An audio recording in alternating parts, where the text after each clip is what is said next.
ಮೊದಲನೆಯ ಪ್ರಶ್ನೆ, ಅಮೆಜಾನ್ ಯಾವ ದೇಶಕ್ಕೆ ಸೇರಿದಂತಹ ಕಂಪನಿಯಾಗಿದೆ? A France, B America, C Korea, D Russia ದೇಶಕ್ಕೆ ಸೇರಿದ ಕಂಪನಿ.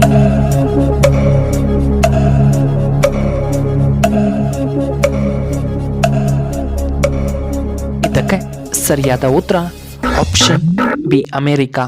ಎರಡನೆಯ ಪ್ರಶ್ನೆ, ಮಲೇಷ್ಯಾದ ರಾಷ್ಟ್ರೀಯ ಹಣ್ಣು ಯಾವುದು?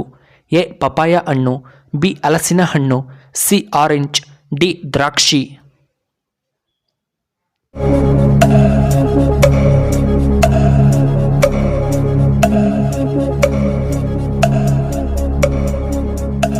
ಇದಕ್ಕೆ ಸರಿಯಾದ ಉತ್ತರ ಆಪ್ಷನ್ ಎ ಪಪಾಯ.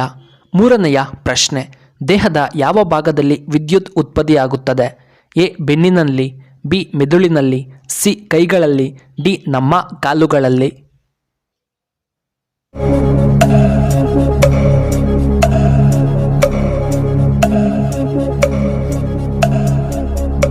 ಇದಕ್ಕೆ ಸರಿಯಾದ ಉತ್ತರ ಆಪ್ಷನ್ ಬಿ ಮೆದುಳಿನಲ್ಲಿ.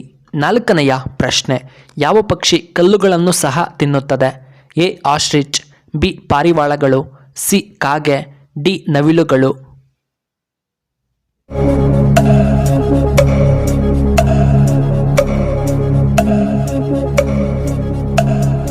ಇದಕ್ಕೆ ಸರಿಯಾದ ಉತ್ತರ ಆಪ್ಷನ್ ಎ ಆಸ್ಟ್ರಿಚ್. ಐದನೆಯ ಪ್ರಶ್ನೆ, ಕರ್ನಾಟಕದಲ್ಲಿ ಅತ್ಯಂತ ಉದ್ದವಾದ ನದಿ ಎಂದು ಯಾವುದನ್ನು ಕರೆಯುತ್ತಾರೆ? ಎ ಕಾವೇರಿ ನದಿ, ಬಿ ಶರಾವತಿ ನದಿ, ಸಿ ಕೃಷ್ಣಾ ನದಿ, ಡಿ ನೇತ್ರಾವತಿ ನದಿ.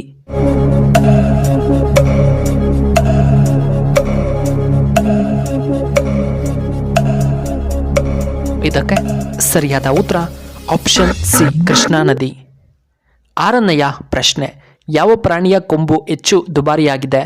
ಎ ಎಮ್ಮೆಯ ಕೊಂಬು, ಬಿ ಹಸುವಿನ ಕೊಂಬು, ಸಿ ಗೆಂಡಾಮೃಗದ ಕೊಂಬು, ಡಿ ಜಿಂಕೆಯ ಕೊಂಬು.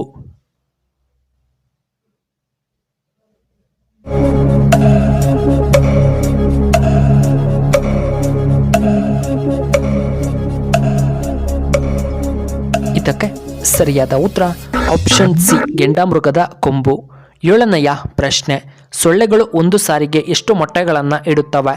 ಎ 100, ಬಿ 200, ಸಿ 500, ಡಿ 300 ಮೊಟ್ಟೆಗಳನ್ನು ಇಡುತ್ತವೆ.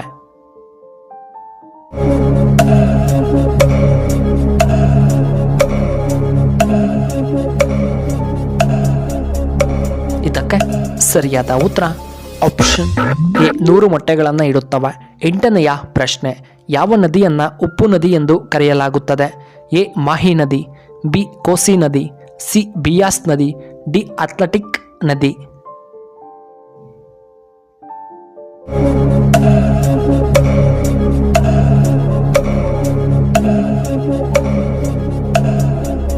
ಇದಕ್ಕೆ ಸರಿಯಾದ ಉತ್ತರ ಆಪ್ಷನ್ ಸಿ ಬಿಯಾಸ್ ನದಿ.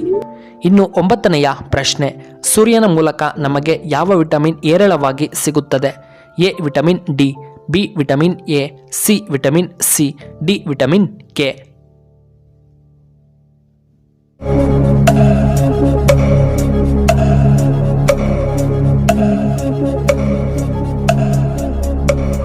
ಇದಕ್ಕೆ ಸರಿಯಾದ ಉತ್ತರ ಆಪ್ಷನ್ ಎ ವಿಟಮಿನ್ ಡಿ ಸಿಗುತ್ತದೆ. ಹತ್ತನೆಯ ಪ್ರಶ್ನೆ, ಕನ್ನಡದ ಮೊಟ್ಟಮೊದಲ ಕವಿ ಯಾರು?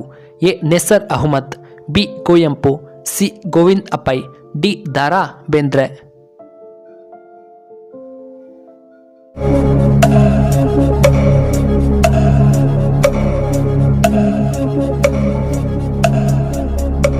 ಇದಕ್ಕೆ ಸರಿಯಾದ ಉತ್ತರ ಆಪ್ಷನ್ ಬಿ ಕುವೆಂಪು.